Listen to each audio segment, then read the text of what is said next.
Meus caros, nessa oportunidade nós vamos falar sobre uma temática muito interessante.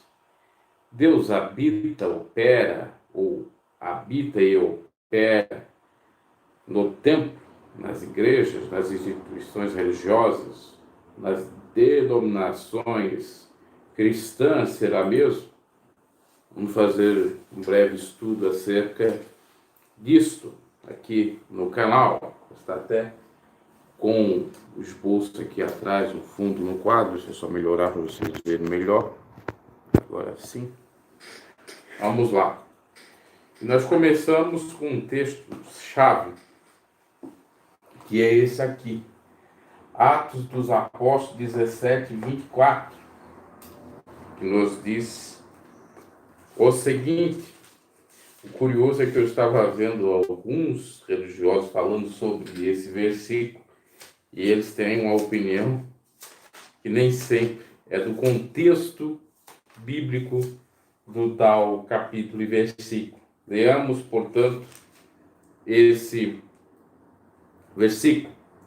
O Deus que fez o mundo e tudo o que nele há, sendo ele Senhor do céu e da terra, não habita em templos feitos por mãos de homens, nem tampouco, versículo 25, é servido por mãos de homens, com quem, ou como que, necessitando de alguma coisa, por ele mesmo é que dá a todos a vida, a respiração e todas as coisas.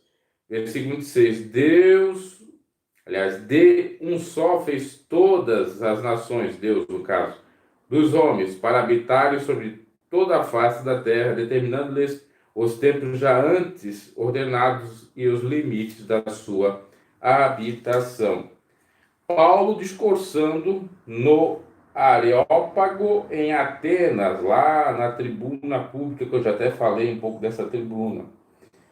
Paulo aqui, ele está falando do Deus que os gregos diziam que era desconhecido. E que esse Deus desconhecido, na realidade, era o qual Paulo pregava.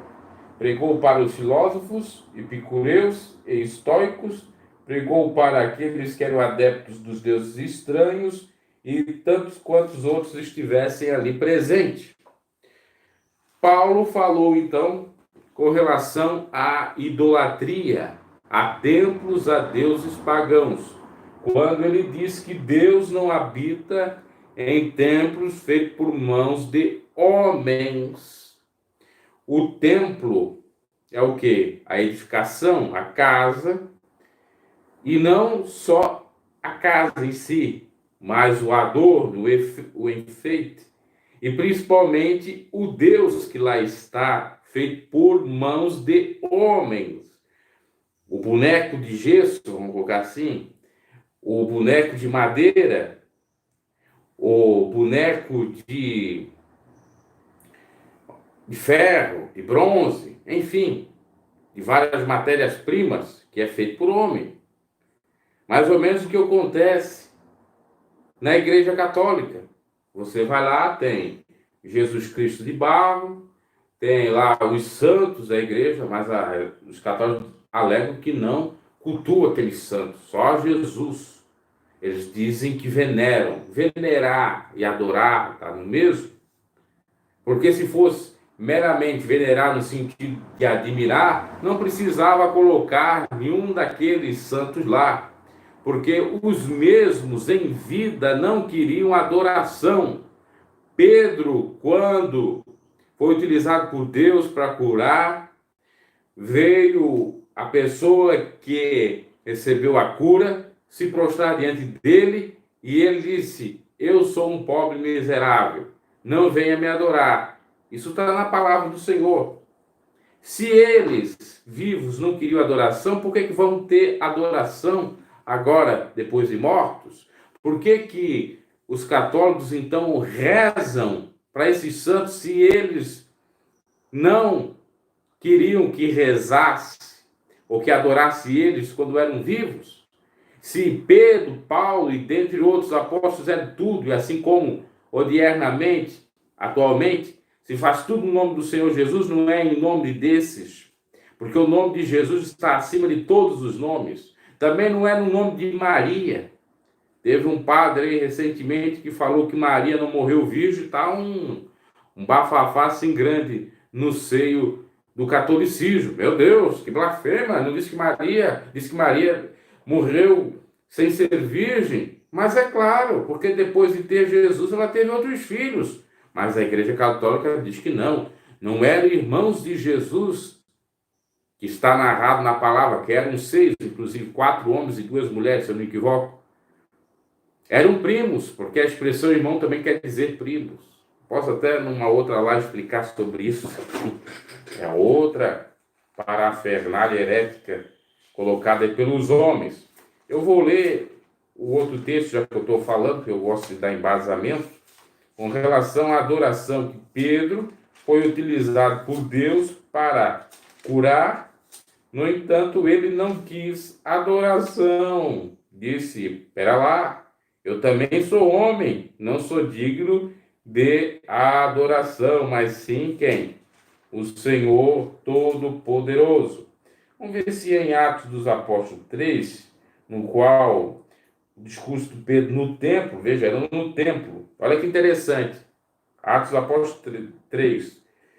Pedro estava próximo do templo da porta do templo chamada Formosa, que estava ali, alguém pediu esmola, e Pedro então foi utilizado por Deus em nome de Jesus Nazareno, disse a ele, levanta e anda. E ele levantou e andou no mesmo momento. Está relatado em Atos dos Apóstolos 3, 6.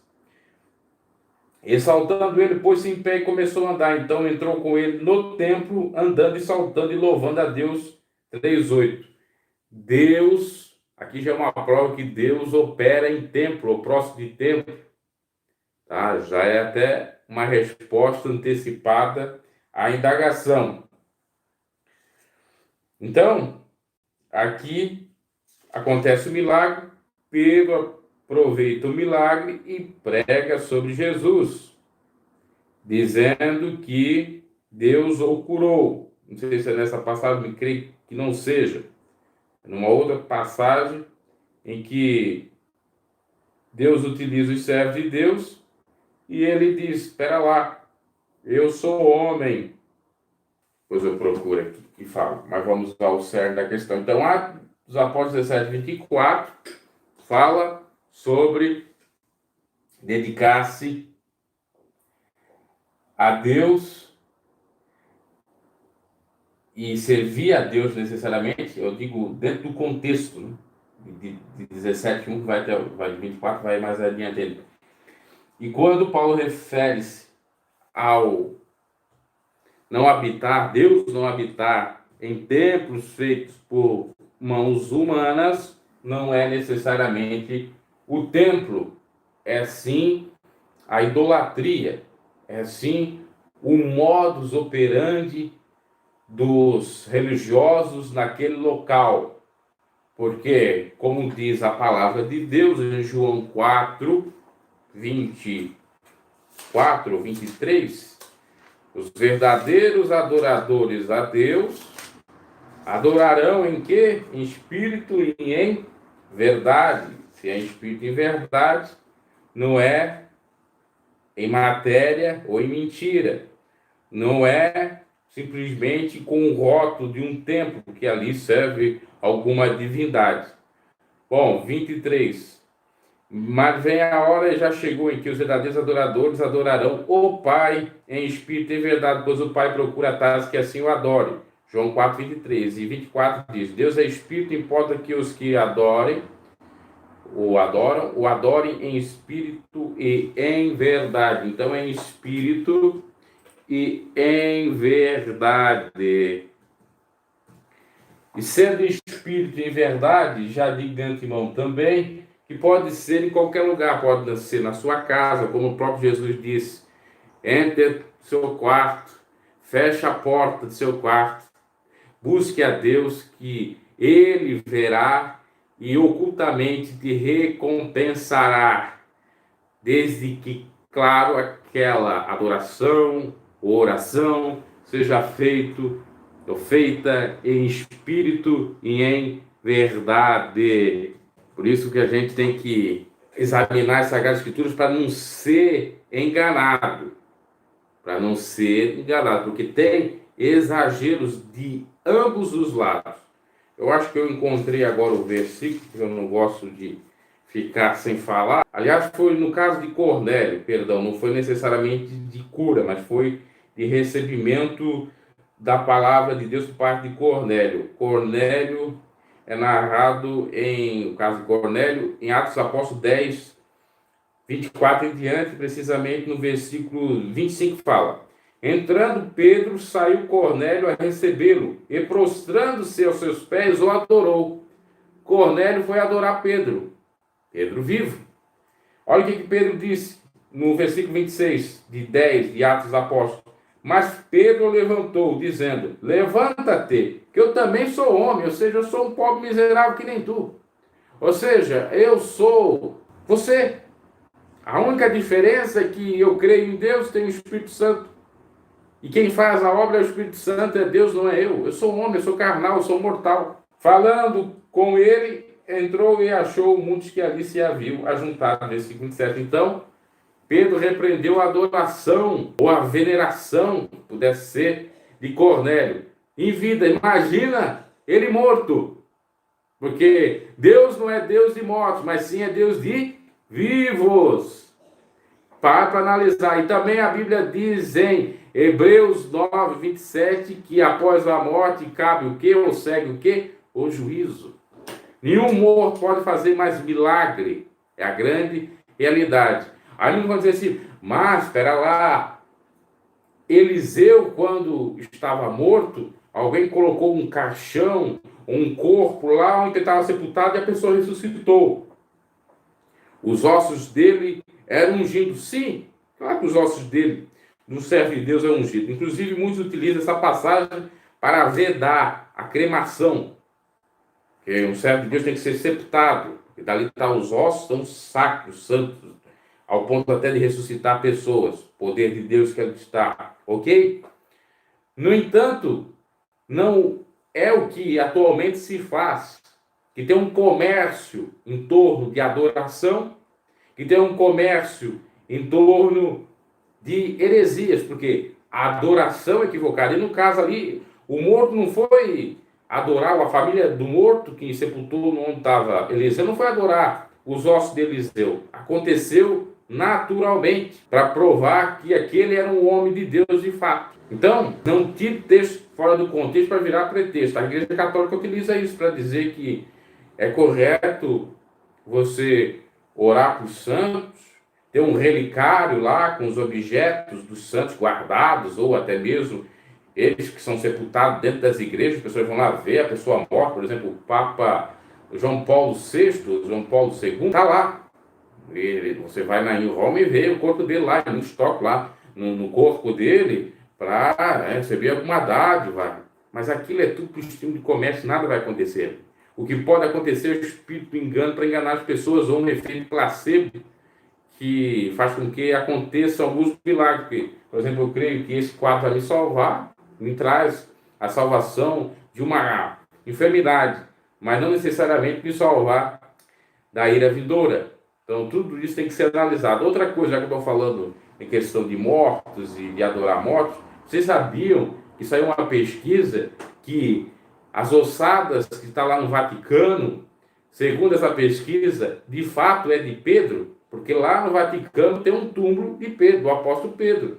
Pelo menos alegam que é ali. E diz que as ossadas é do Pedro. Então veja só o comércio e a idolatria que não há lá. Quantos que não vão lá pagar para entrar no Vaticano para ver o Pedro, para cultuar o Pedro, quando isso que o próprio Pedro disse aí na passagem que nós lemos, que ele não queria adoração em vida, quanto mais de morto.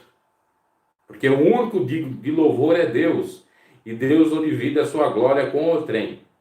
Vamos a mais passagens. Cito agora São Mateus 21, 14, que fala sobre Jesus operando também em templos. Nós falamos que Pedro foi utilizado por Deus para curar aquele que estava próximo da porta formosa no templo. Agora nós vamos para São Mateus 21, 14.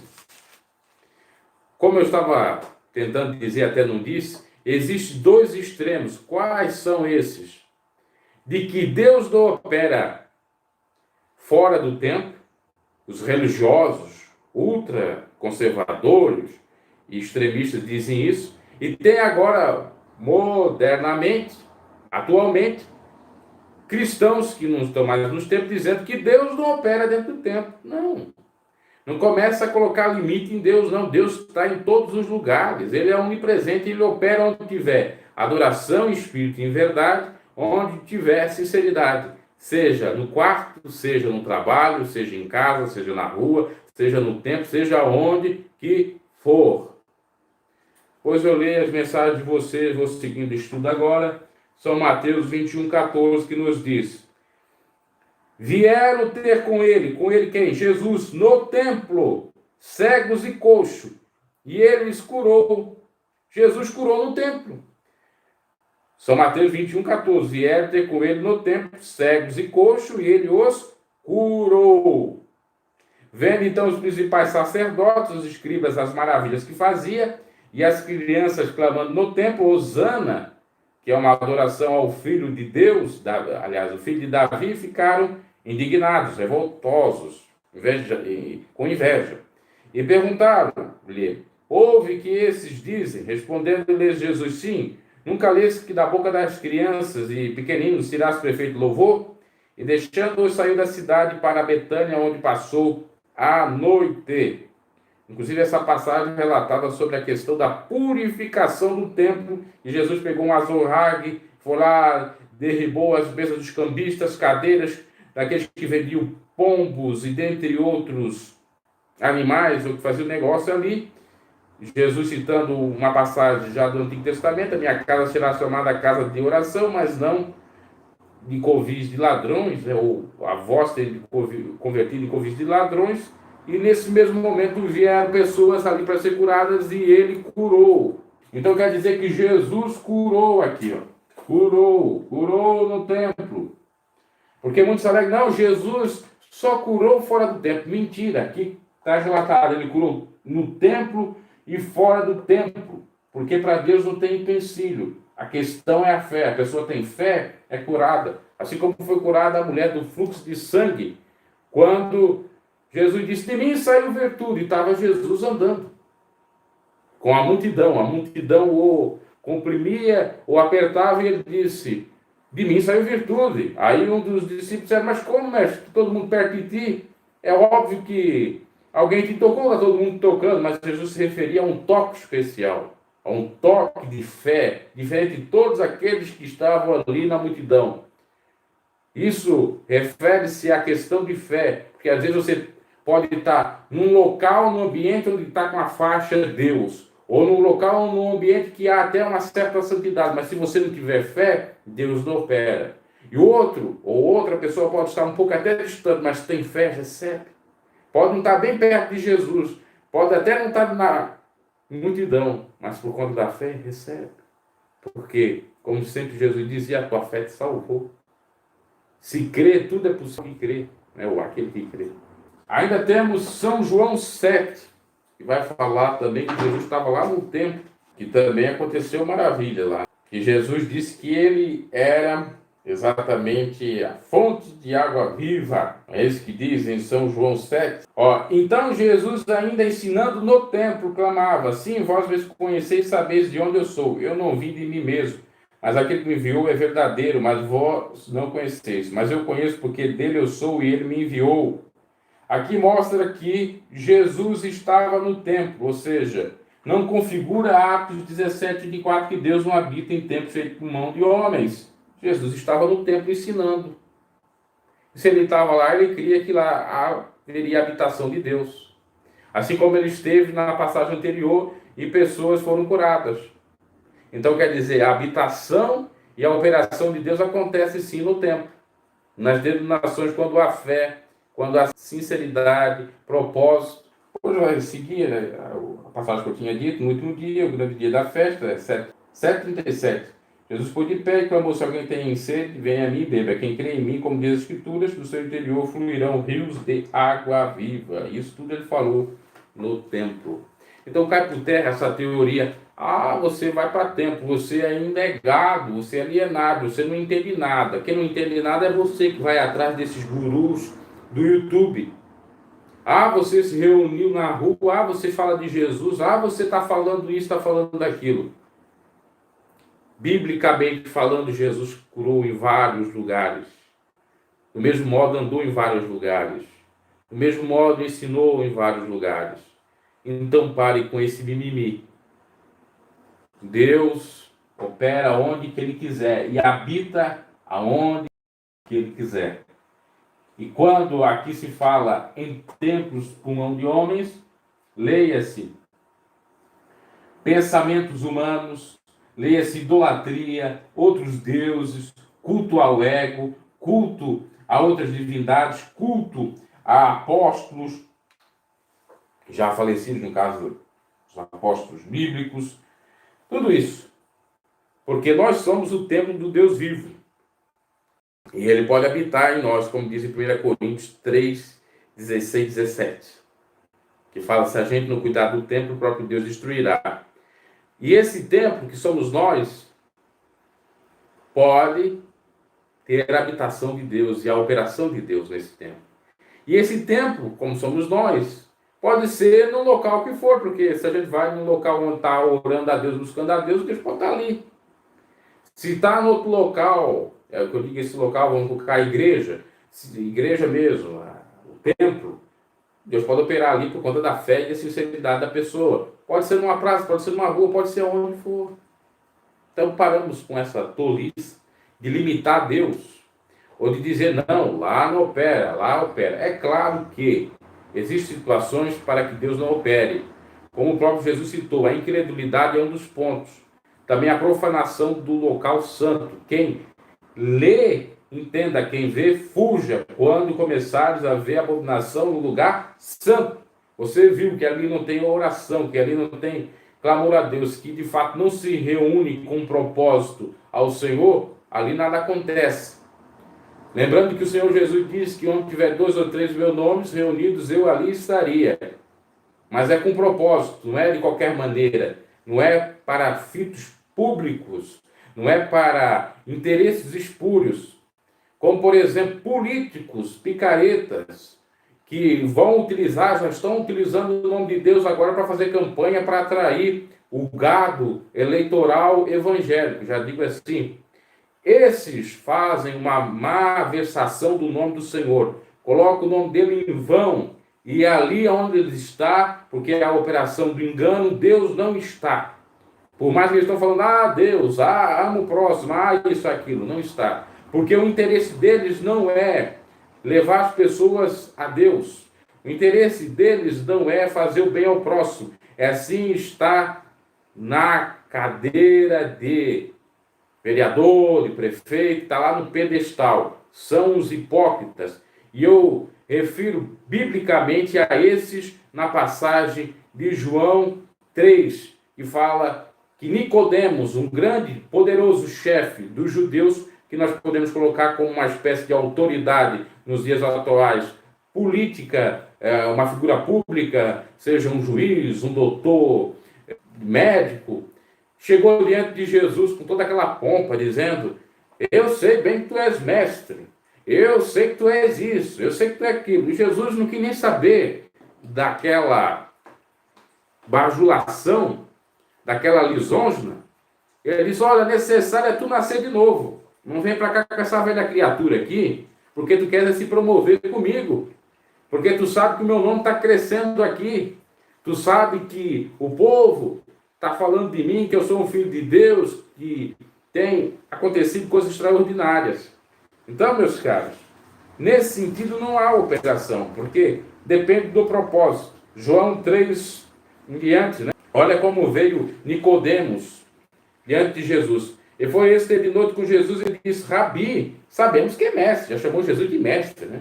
Vindo de Deus, pois ninguém poderia fazer esses sinais miraculosos que tu fazes, se Deus não fosse com ele. Jesus já respondeu, em verdade te digo, que quem não nascer de novo não pode ver o reino de Deus.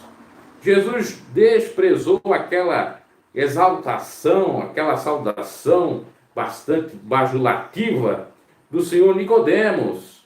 Mas, odiernamente, esses pastores picaretas, eles não recusam isso, eles querem adoração, eles querem endeusamento. E assim os políticos sórdidos chegam até as igrejas, convencem, primeiramente, com aquele discurso muito bonito da política da boa vizinhança e também com aquela saudação maravilhosa, esplêndida, entram nas igrejas, pegam os votos do camarada e pronto. Depois Deus nem aí, porque eles fazem obras totalmente contrárias à palavra de Deus. São hipócritas, enganam, promete ajudar o necessitado, não ajuda, só ajuda os seus próprios bolsos e os seus conchavos e aliados. São uma raça de víbora, como já dizia João Batista. Tem que se converter bem convertido. Agora, os verdadeiros pregadores do evangelho rechaçam esses picaretas hipócritas.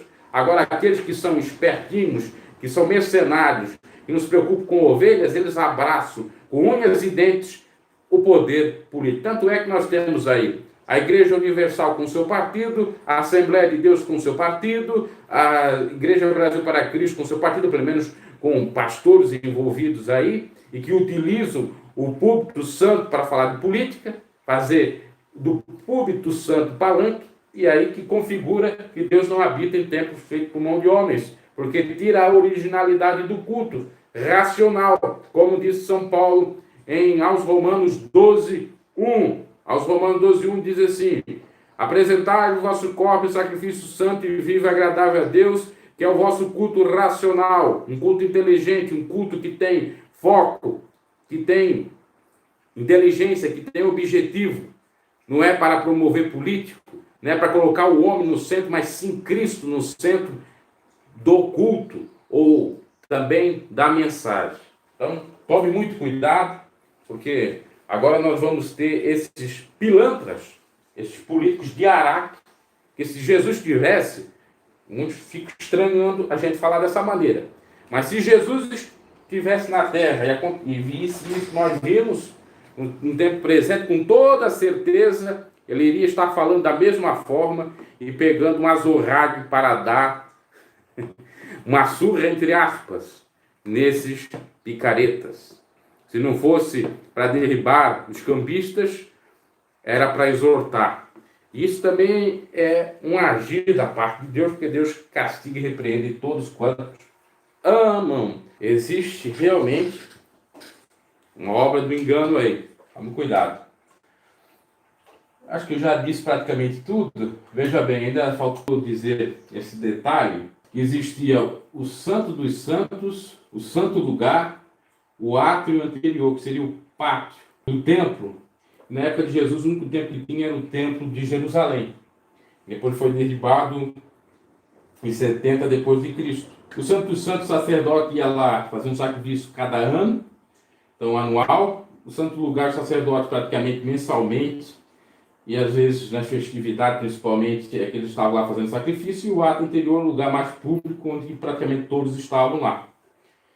Então, Jesus, aonde ele tinha a oportunidade de pregar, no átrio anterior, que ficava bem público, ou lá dentro do templo para ensinar, ele ia. Porque ele era um judeu, então ele podia fazer muito bem a pregação. Então, veja bem, Deus opera e habita em qualquer lugar, desde que haja sinceridade. Com relação à pregação, a pregação pode ser feita em qualquer ambiente. Não tem restrição, porque Deus não tem. Não adianta o homem querer limitá-lo. Também, com relação a essa nova era de pensar de que Deus não habita mais em um tempo, que Deus não está lá com aqueles irmãos do passado, que Deus isso, que o nome de Jesus não é nome de Jesus, o nome de Deus é nome de Deus, nós fomos tudo enganados. Isso é uma religiosidade dos não religiosos. É um fanatismo, um extremismo daqueles que não são religiosos. Isso não procede à luz da palavra do Senhor. Vamos ver aqui as mensagens, já vou encerrar. Pai do Senhor, Rosineide, Luiz, Plínio, Isabel, vencedor conquista, faz sinais prodígios para prender as pessoas no engano, sim, Satanás. Live do Bruno Gabriel Estudo, sim, alguém precisa falar com quem ainda não entendeu a palavra de Deus. Sim, Exatamente. E por isso que alguém precisa falar onde ninguém tem a palavra de Deus, que a gente tem que ir por vários lugares. Claro, tem que ir com consciência. Por exemplo, você não vai para uma festa mundana, você não vai no prostíbulo pregar lá. Vai ter uma oportunidade para você pregar. Inclusive, por exemplo, no caso de Cornélio, que nós citamos ali. Pedro tinha preconceito de pregar para Cornélio, porque Cornélio era gentil. Então, Deus deu um sonho a Pedro para dizendo, olha, não considere aquilo que Deus purificou imundo. Vai lá e pregue. Deus avisou, revelou a Pedro no sonho para ir lá pregar para Cornélio. Porque Deus queria salvar o Cornélio porque ele era um homem bom, que fazia caridade. E recebeu Jesus e recebeu o Espírito Santo. Mas foi para ir aonde? Foi para ir numa festa ou foi para ir na casa de Cornélio? E é isso que a gente tem que analisar. Centurião Cornélio. Não foi para ir numa festa carnuda, não foi para ir para um carnaval, pregar no carnaval. Não digo pregar necessariamente fora do carnaval, ao redor do carnaval, estou dizendo, lá no próprio carnaval, participar da festa. Né? Tudo isso tem que ser levado em consideração. E os falsos profetas odiernamente estão aí, enganando o povo, dizendo que tem que pregar em qualquer lugar, mas não é de qualquer lugar não. É quando há a direção do Espírito de Deus, como foi no caso de Pedro, que foi revelado, tem que ser com propósito. Tem gente que vai para pregar, né, ou fazer evangelismo para se beneficiar, às vezes para ganhar dinheiro daquele que ele visitou, para tomar um café, ou para comer, coisa dessa natureza. Tudo isso Deus está vendo, né? Inclusive, Paulo vai dizer que teve pessoas na época dele, e que tem, obviamente, os dias atuais, na época, no caso, e pregavam por amor não a Deus, mas ao dinheiro, amor não às almas, mas sim a outras coisas, principalmente ao seu próprio ego também. Então, eram mercenários, eram pessoas que pregavam por ganância, por vaidade, por soberba, por vanglória, como tinha aqueles que pregavam de uma maneira genuína. Então, em síntese, é isso, não vou me alongar. Esse é o breve estudo sobre Deus habita e opera em templos? Resposta, sim. No entanto, depende. Se lá tiver adoração em espírito e em verdade, não tiver nenhum tipo de profanação, ocorrer propósitos, Deus está operando com toda certeza, do mesmo modo que se for em casa, se for no trabalho. Do contrário, se não houver espírito e verdade, temor, sinceridade, pode ser o ambiente mais sacrossanto que você imagina. Pode ser na igreja mais santa que você imagina, mas a bênção não será dada pela parte de Deus, a adoração não será aceita. Para encerrar agora, de fato, eu estava vendo uma explicação do senhor Edir Macedo, mas como o sujeito é picareta, né? De Atos dos Apóstolos, esse nós citamos 17, 24, que fala que Deus não habita em templos feito por mão de homens. Ele deturpa o contexto, não fala naquilo que o apóstolo Paulo está se referindo e começa a falar da sua igreja. Dizer, ó, lá tem um candelabro tal. Tá vendo aquele candelabro? Aquele candelabro, os sacerdotes, de dia e noite, eles lutavam para manter acesa aquela chama. E você, ele fez uma associação, tem que estar cheio do Espírito Santo, buscar o Espírito de Deus, assim como essa igreja aqui é bonita. Você não gosta e tal. O que tem a ver a igreja bonita? O que tem a ver o candelabro com habitar em templo feito por mão de homens? A igreja do Edir Macedo é habitar em igreja feita por mão de homens, porque ele reconstituiu o templo de Jerusalém, entre aspas, na época de Salomão, para atrair não almas para Cristo, mas sim dinheiro para si. Que o pessoal vai lá, tem história, gosta daquilo, é um monumental, já ia dizer até o nome do estado, Monumental de Núñez, um estado aí que é chamado assim. Está lá num gigantesco templo, monumental templo, falando lá, e tal. Mas aqui não tem nada a ver com Cristo, com alma, aqui tem a ver com dinheiro. O templo dele se configura nesse sentido. E aí ele não explicou nada com nada. Não entrou nada do contexto bíblico. Ainda ele poderia ter dizer, olha, depende da sua fé. Você pode, eu pensei até que ele ia dizer assim, você pode, quando ele começou a falar, Você pode estar nesse tempo suntuoso, maravilhoso, que tem a Shekinah de Deus aqui, a presença de Deus, mas se você não tiver fé, você não recebe de nada. Aí configura o habitar em tempo feito mão de homens, porque fui eu que constituí isso aqui, ou com a aviso de Deus ou não, mas ele não fala dessa maneira. Não tem nem a humildade para falar nisso, ele já começa a divergir, né? Começa a fazer exatamente isso.